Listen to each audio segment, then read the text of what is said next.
With another Summer Olympics fast approaching next year, that means another installment of SEGA's long-running Mario & Sonic Olympic Games series.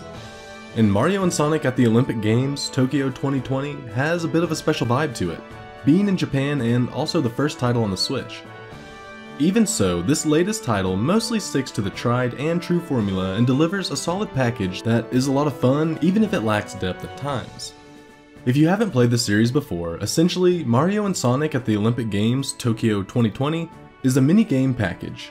Various Olympic events such as archery, track and field, even rugby are presented in standalone form for you to try your hand at, choosing from a large stable of classic Nintendo and SEGA characters. Each playable character has some mild skill differences, but mostly it's up to you to make your personal best using a choice of buttons or motion controls. There's also a story mode, which I found enjoyable but a bit simple and narratively lacking. Playing as Mario and Sonic, you follow Bowser and Dr. Eggman into a retro game system that takes you all the way back to the Tokyo 1964 Olympics. As you battle the bad guys in old school Olympic trials, your friends including Luigi, Mushroom, and whoever Sonic's friends are, try to save you in the real world by battling each other at the 2020 games.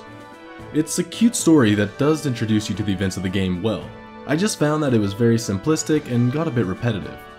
You chase the bad guys down and beat them at an event, then chase them and beat them again, and so on. Along the roughly 5 to 6 hour journey, Mario & Sonic at the Olympics adds extras like bits of trivia for you to collect. It would have been nice if this was a minigame in itself with multiple choice answers, instead of merely something to find and read. Overall, the story mode plays like an extended tutorial that teaches you the basics and unlocks new events and playable characters. Story mode is at its best during the retro moments though. Back in 1964 Tokyo, the game changes to 8-bit or 16-bit to match the original Mario and Sonic. Old school touches like chiptune sound and a more limited color palette add to the time warp feel that will bring a thrill to anyone who owned an original NES or Sega Master System. It's a great and creative way to break up the sameness of the game's one-by-one tour of the Olympic events. Besides story mode, you can play events individually and also against other people online. There isn't a mode in which you play through all the events though, representing your country against the rest of the world, and that was a disappointment.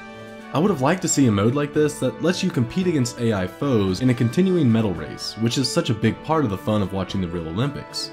As it is, Mario and Sonic at the Olympic Games individual events feel fun but fleeting, each merely a one-off minigame that you forget about afterwards. As for the events themselves, some are stronger than others. All of them employ a simple control dynamics, usually involving pressing the right buttons at the right time or making the proper motion with your Joy-Con. It's a system that is easy to pick up and learn. It might be too simple at times though, especially when using button controls. For example, the running events like 100-meter dash are mostly just spamming the same button as fast as possible.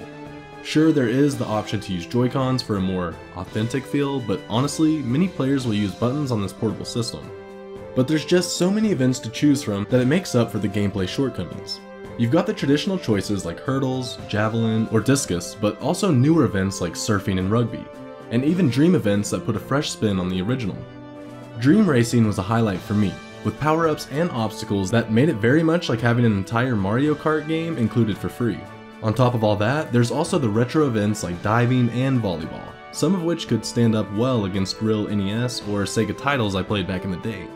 There's no question that you get a lot of content for the price with Mario and Sonic at the Olympic Games Tokyo 2020.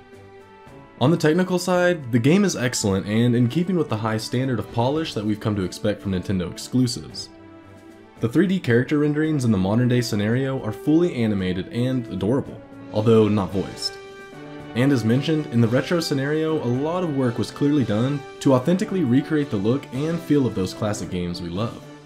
Both scenarios also have a detailed overworld depicting Tokyo both in 2020 and in 1964, giving you impressive little virtual tours as you travel around choosing events to compete in. Whatever it might lack in depth, I found the world of the game to always be an inviting, colorful, and happy place to be. Overall, Mario and Sonic at the Olympic Games Tokyo 2020 is an enjoyable experience that's jam-packed with Olympic-sized fun.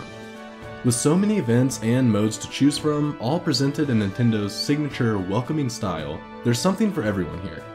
Just don't expect a deep and engrossing experience. While there are nice extra touches like story mode and an added retro element, This is mostly a game meant for casual, bite-sized fun on the go.